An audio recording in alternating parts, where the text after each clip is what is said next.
Welcome to the show. Today's guest has spent years behind the scenes helping companies bring their product ideas to life, fixing engineering issues, improving existing designs, and even rescuing shipments from overseas that showed up unsellable. He shares the same problem-solving process he's used to tackle thousands of product challenges, one that any business owner can apply to solve almost any problem you might be facing. And for the first time, he's launched a product on his own this year, and it's already a hit. In this episode, you'll hear what made it successful, the lessons he's learned along the way, and how you can apply them to your own business. Let's dive in. Are you looking for new ways to make your sales grow? You've tried other podcasts, but they don't seem to know. Harvest the growth potential of your product or service as we share stories and strategies that'll make your competitors nervous. Now, here's the host of the Harvest Growth Podcast, John LeClaire. Welcome back to the show. I'm really excited to be speaking with Jim Orrico today. He is the founder of Dream to Product, and he'll explain a lot more of what that does, but he has a lot of experience of developing new products to bring to market. And then we're also going to talk about one specific product that he has developed himself and is marketing. So it's kind of an interesting background. He's helped so many other people, and now he's launching his own product, and it's doing really well so far. But before we get into too many of the details, Jim, I just want to welcome you to the show. Hi, John. Good to be here. Thank you. Yeah, thanks for taking the time. I know you're crazy busy. On top of being running Dream to Product, you're also a mechanical engineer, and I know you get your hands dirty in a lot of the product development that you work on, and running this AC saver business that we'll get into in a few minutes as well. So you're very busy. Appreciate the time, and I think this is going to be really valuable and fun for our audience to really listen and to learn about. So let's talk about your Dream to Product business first. For those who aren't familiar with it, it's dream2product.com. But can you describe what the business is, what it does? Sure, John, and thanks for the opportunity to speak with you today. So Dream to Product is, we turned 13 this year, so we've actually been around for quite a while. We're based in Evanston, Illinois, and Dream the Product was really born out of my passion for design of products that improve quality of life for people. I've done it through an almost 30-year career now all over the world for world-class organizations, and I wanted to take that and actually bring it as a problem-solving service to other people, other companies that don't necessarily have the resources that the big multinational companies do. So and the other cool thing is that when you're designing a product, it's scalable, and you can touch a lot of people's lives with products. So that's why I started Dream the Product. And a little bit more about what we do. So we're an ISO 9001 certified business, which just means we take our quality seriously. And we have 3 services. The first is design, which keeps things really interesting around here. We are designing things, anything from variety of office products. We design LED lighting fixtures, medical devices used in surgery, water filtration devices. There's not many industries we don't solve problems in. And not only does it keep it interesting, but my team has made us very good problem solvers, because some of our customers that are very familiar with their industry don't really know the solutions that are already existing in other industries that could be an innovation for them. So, and then we also assemble and package products as a service. And we go from everything from packaging a product to help people quit smoking. Collectively, I mean, we're building we've built some of the most advanced 3D printers in the world here. We're currently building robots that increase the efficiency of growing marijuana.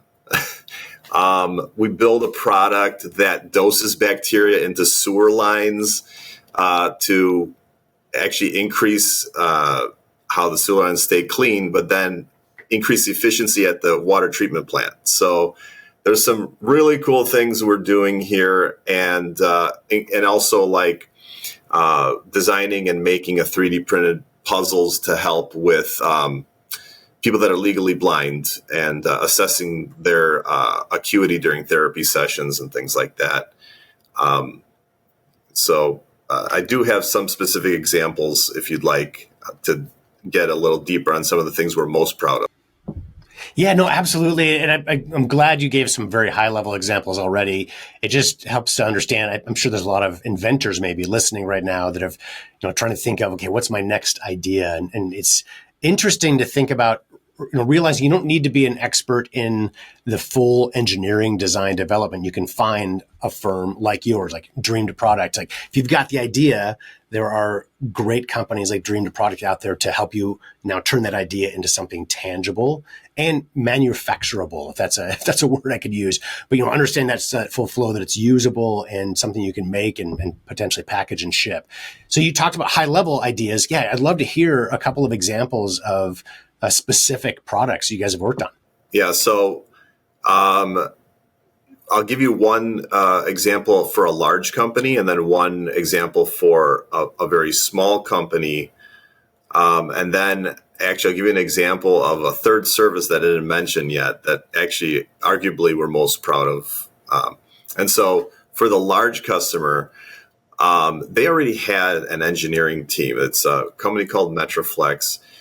But they wanted to do more. And so we helped them design one of the most efficient water strainers in the world that they've won some awards on. And what's interesting is that efficiency translates into energy savings. And then with them, we figured out how to add magnetic fields in their strainers that also take out some of the iron that causes the water pumps to wear more quickly over time. So we helped a large company that already had their own engineers make some innovations, and it's really a sustainability story, saving energy. And we actually make the magnetic subassemblies here for those water strainers, which is really cool.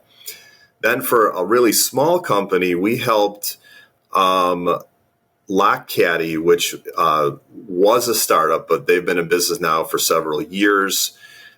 Their founder has been distributed parts for the lock industry for many years, and he had this dream product to help locksmiths be more efficient when they're assembling those lock cylinders. So we helped him create an entire product line completely made with additive manufacturing, so 3D printed, and that is also there's some lasered products as well.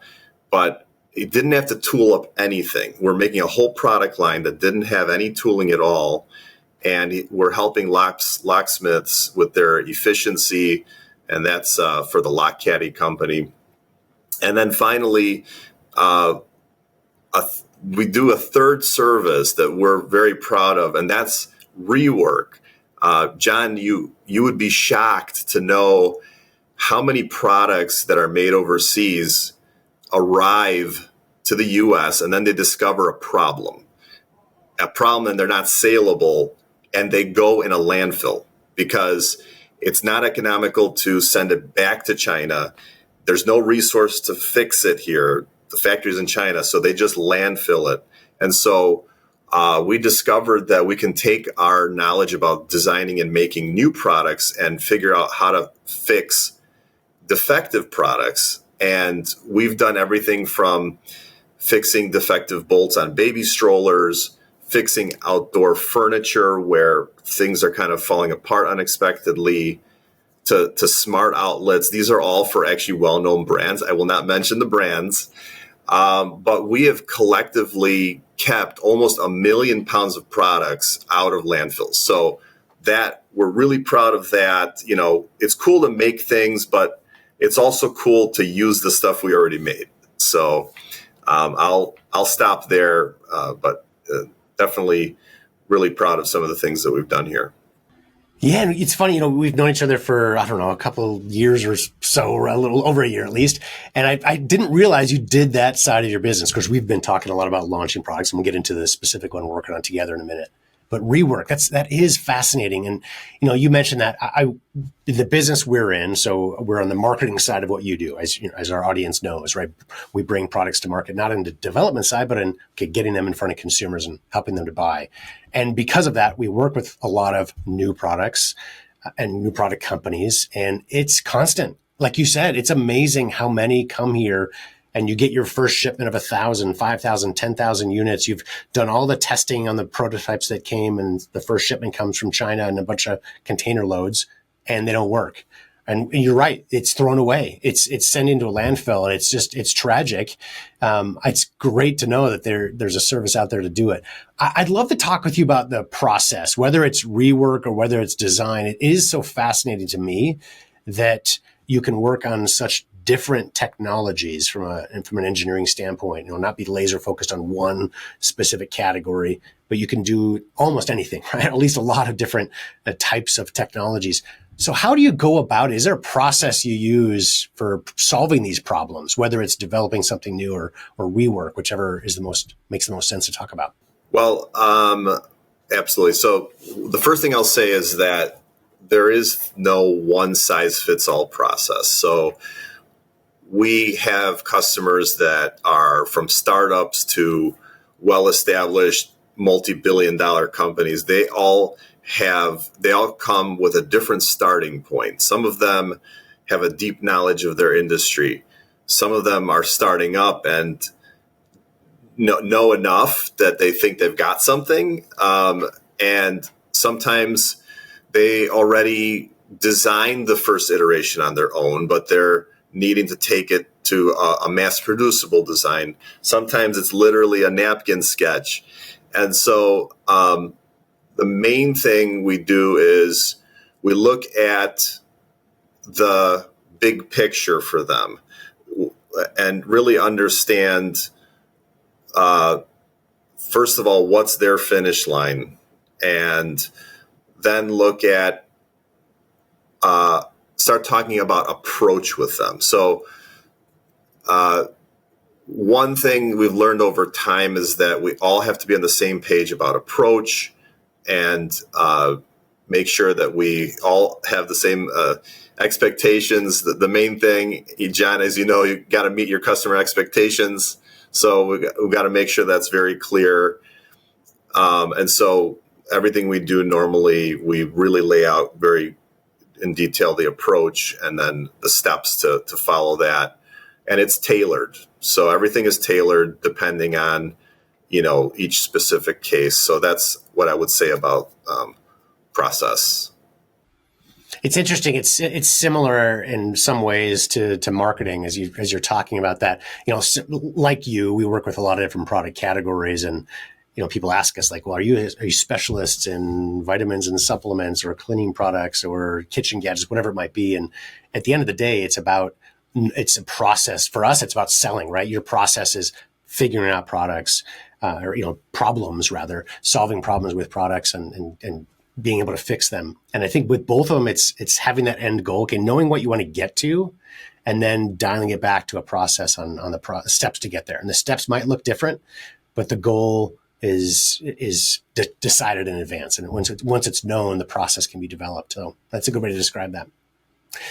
So we've had the chance to work together on our product launch, which has been extremely fun for us. And we're grateful to see that it's been a quick success already. It's called the AC Saver. Jim, can you describe for our audience what the AC Saver is and how it works? Yes. And first, let me just say that we could not have launched the AC Saver without Harvest Growth. So for as much as we do and all our capabilities, we're really good at making, but we don't have infrastructure on the selling side. And so Harvest Growth has really helped us fill in those gaps. So quick plug there for Harvest Growth. So the AC Saver was really born out of something that my brother has done for years. My brother has an HVAC company, and he has for like 25 years. He's had an HVAC company, and they have found over years that the equipment at certain times of the year in summer, after you get to a certain extreme temperature, it was just never designed for the extremes. And so we were looking at how do we, this is an opportunity. We're looking, a lot of what we do has a sustainability story. We're very passionate about it. And so we said, what can we do that's something meaningful that helps save energy, for example? And so we really started looking more deeply into what my brother had found through HVAC, and looking at the power of evaporative cooling, which you see a lot of products out there, the little boxes that you put water in your house and magically cool air comes out of it and things like that. That's all a principle. And even like in third world countries, they're using it. They're splashing water on their blinds, and there's a cooling effect as wind blows into the windows. And so we thought, how do we apply this to save energy and increase comfort for people? Because the HVAC equipment is expensive, and we're not replacing when you need to replace your system because it's really broken down.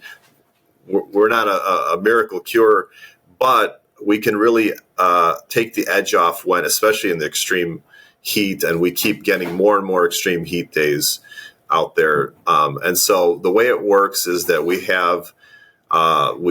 did a lot of research and found a fabric mesh that wicks really well and still allows enough airflow to not affect the condenser. And so we have this wicking mesh that we wrap around a condenser like a skirt, and we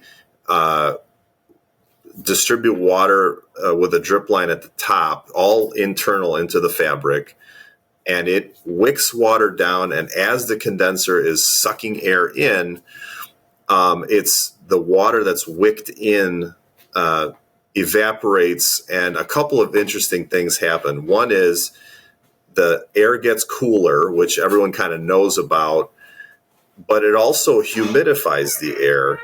And both of those increase that air's capacity to absorb heat. And so what happens is that you can draw more heat, which translates into some lower head pressure for as this condenser has a compressor in it, and it's lowering some of the load on it. So we're seeing actually the current draw come down. And we've also measured lower temperatures coming out of the vents inside the house. So,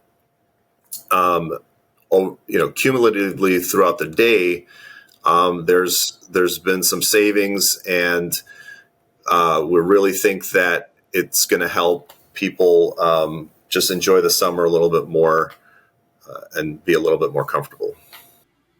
Yeah, and we've been using it at our house, and it's you can notice a difference. So things that I've noticed, again, you're the engineer that can explain why this happens, right? But the AC gets to temperature faster, in my experience, and we actually hit it on the really hot days. So we're in Colorado, we don't get a lot of heat streaks, I guess, but we've been in the high 90s, which I know people in Arizona are like, it's not a big deal, right? But for us, it feels very hot, and our AC usually has trouble keeping up with it when it gets these higher temperatures. But now it gets to temperature faster, right, in our home. And we've seen our bills go down. And I think that's a common approach that, if you go to the myacsaver.com website, you can actually hover over your own state, any listeners or viewers, and check out what your savings on average might be expected to be. It's going to be different in every state based on rates, et cetera, and temperatures, all that kind of stuff. So they've kind of done the math. And, we've seen those savings already, where this is the type of product that pays for itself very quickly, but it gets you to be more comfortable. It's great for savings, but it's great for comfort in the home as well. And we certainly have seen that in our house and using it. It's, it's great to put it to the test and see quick results like that. So some questions we've seen come in. So we also help with your marketing, and we'll talk about that.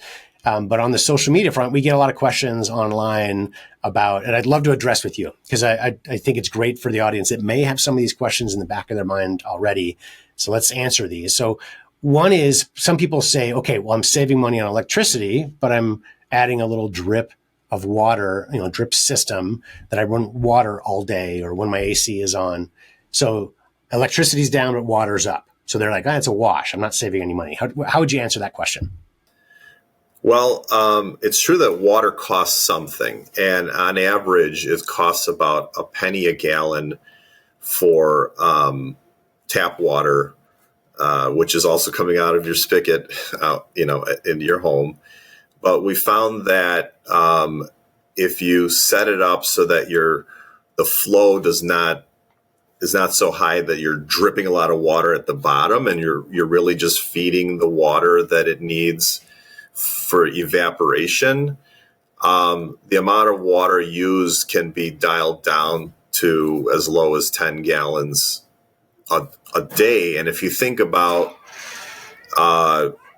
one wash cycle taking 40 gallons for one load of laundry, it really it is a fairly reasonable amount of water.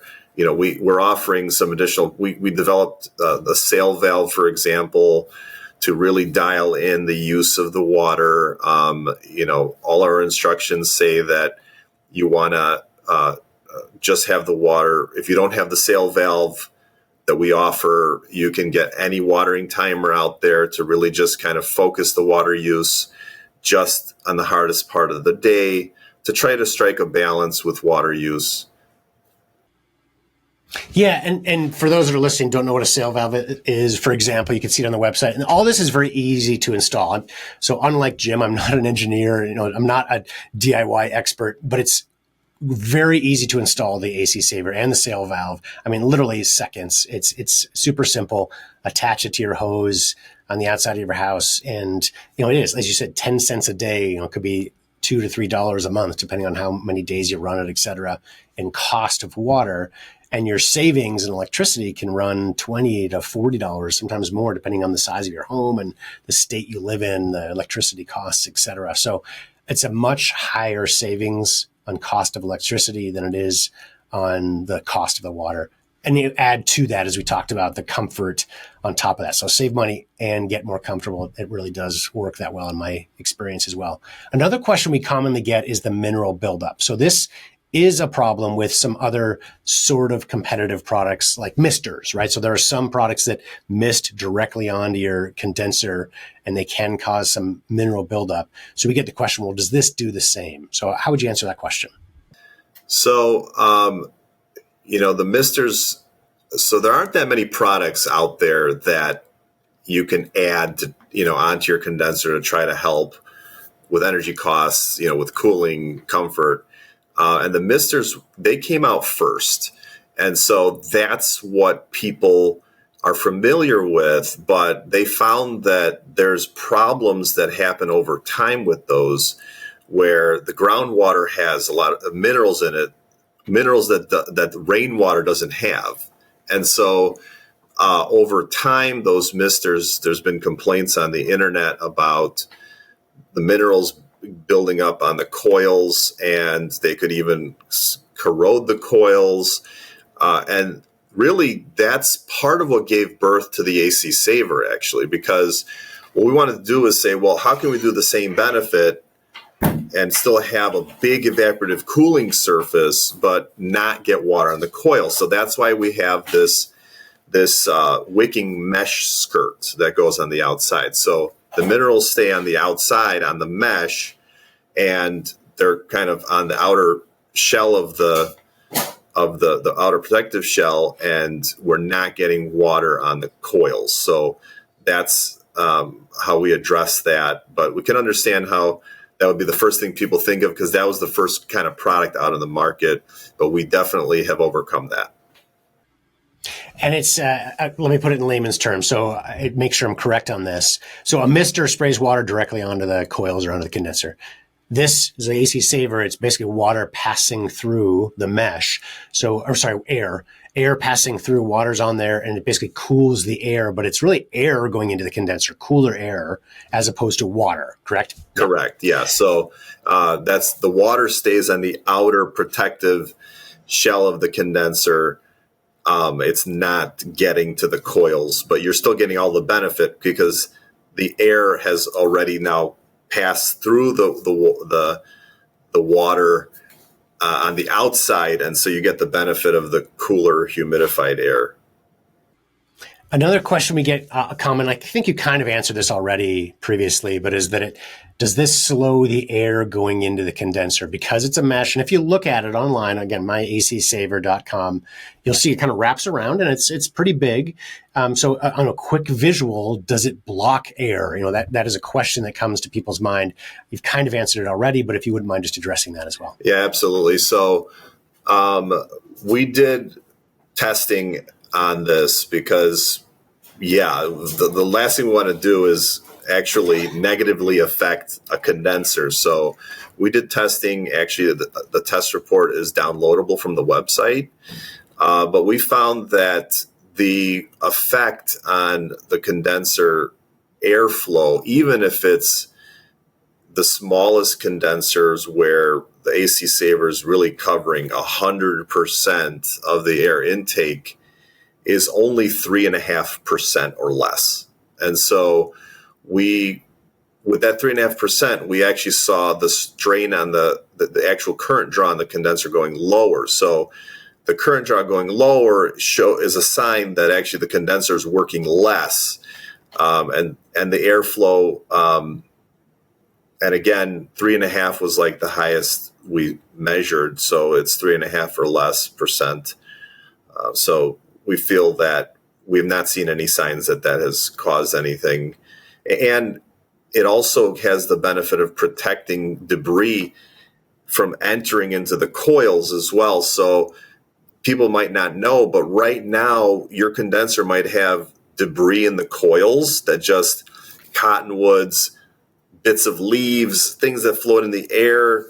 And you actually could have a 30% air restriction in your condenser right now. That's why we definitely recommend cleaning your coils either professionally, have them professionally cleaned, or there's on YouTube, there's videos on how to clean coils yourself. And then put on an AC saver to help protect it and to keep it clean. That's great advice. Last question I want to share from a consumer perspective. So the question that we hear from them is humidity. So you mentioned part of how this works is it increases the humidity, and there's a benefit to that. But what about if you're in a state, and that's great in Arizona, right, where it's hot but dry, but think Alabama, Texas, where it's hot and also the air is already humid. So does this make my home even more humid, for example, is a question we sometimes get. So all this is happening outside your home. So the humidity that we're talking about, that is just for the air going through your condenser. And for those that have already humidified air, you're still getting an evaporative cooling effect. But the fact is that humid air can absorb more heat. And so the AC saver will add some additional humidity, but this is all in the trying to get as much heat as that air is flowing through the fins of the condenser coils, through the coils. You just want it to pick up as much heat as possible in the brief amount of time it's like zipping through those coils. Got it. So it's all on the outside of the house. It doesn't change the environment inside the home. So if you think back now, so now I believe this is the first product or major launch that you've done on your own. Is that correct? Yes. So we've always made other companies' products, and we still that's that's our primary business and our focus. But we did want to launch this product because we felt it was important, and it was an opportunity to have a made in the USA product out there. But yes, our focus is making other companies' products, but we wanted to get this one on the market because we felt it was so important. Yeah, absolutely. And, we've been lucky enough to be with you on the marketing side of this journey, and it's been a lot of fun. And as I mentioned, it's been, successful really right out the gates. It's great to see, in part because it's such a great product. Now we've got, my answer is, hey, the marketing's good too, right? So we created some videos and these are being marketed on Facebook and Instagram, and we've got some, testimonial user generated content style videos that is real, genuine content, as viewers watch it, and it's all working and doing well. But it comes back to, okay, the marketing can be great, but if you don't have a good product to back it up, it's not going to sell, or you're going to get a lot of returns, right? So the biggest part is the product has to work and has to have a demand behind it as well. How did you know early on in this process that this was going to sell well? How'd you get the confidence up to be able to take this jump and really market your own product? Well, I would say a couple of things. The first is that Harvest Growth helped us with some market research. So we did market research with the help of Harvest Growth last year, and we kind of found that there was definitely an interest. And then, we were kind of interviewing our friends and neighbors as well to try to get an understanding of pain points in summertime, and that gave us the confidence to really go for it, and that's how we initially kicked it off. I like that answer, in part because obviously we are big believers in market research, and again, lucky enough to work with you on this. But the most important takeaway, I think, is to get outside yourself, right? So, we do that through a market research process. That's part of it. But I love that you also shared it with friends, families, neighbors, people that don't have an interest necessarily. They like you, right? But they don't own the company. They don't have the, this vision that it has to be a success, right? They're going to give you an honest answer typically if you talk to the right people and the way that you frame these questions. So get out of yourself to ask these questions early on, even before you do market research on, is there something here, or is it just me that gets excited by this, and understand the size of your audience. So that's good. Is there anything that you have learned in this process? So now that you've gone through everything, right? Obviously the development side you've done 1,000 times, right? Developing the product, getting into manufacturing, all that kind of stuff for other people. This is your first now marketing venture you've done on your own. Anything in this process that you've learned that you think will be helpful to take back to your clients on the development side? A couple of things. One is when you're developing something, you always want to get it out in the real world as early as possible and not wait too long. We've seen people that have waited years where they kept refining it, kept spending a lot of money on patent attorneys and things like that, and not really learning from the market. Nobody wants to be told their baby is ugly. But you really owe it to yourself to figure out what's the minimum viable product and get it out there. And if the product's got legs, you're gonna make some sales. It doesn't have to be perfect, and you can start learning something. I love that. It's great advice. Any other advice you have for new inventors that might be considering launching or developing a new product? Well, I would say really understand the customer, understand who would actually, give you some of their hard-earned money for that, and understand if they have the pain that you think they have. And I invite everyone that's listening to give us a chance to help solve some of their products, some of their challenges, and help them grow. Like I said, we help everything from people that have already at least started their company and are getting serious about launching a product to multi-billion-dollar companies, give us a chance to help you grow. And I love that you shared your expertise in sort of, if I could say, create, fix, or rework, right? So anywhere along that journey that any listeners or viewers might need help from an engineering standpoint, I can't speak highly enough about Jim and his background and experience.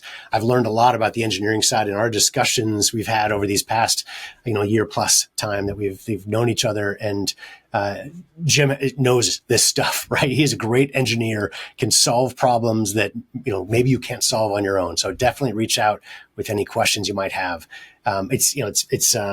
I talk about the difference between an engineer and a marketer, right? So I think about marketers launching products. People ask why I don't launch more of my own. It's because I'm not an engineer, right?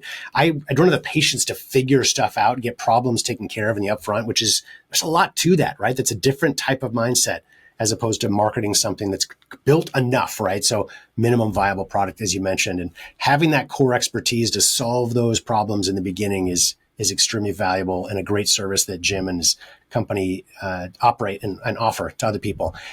Jim, is there anything else that I didn't ask you that you think could be helpful for our audience? No, I think we've covered a fair amount, and really, it's just about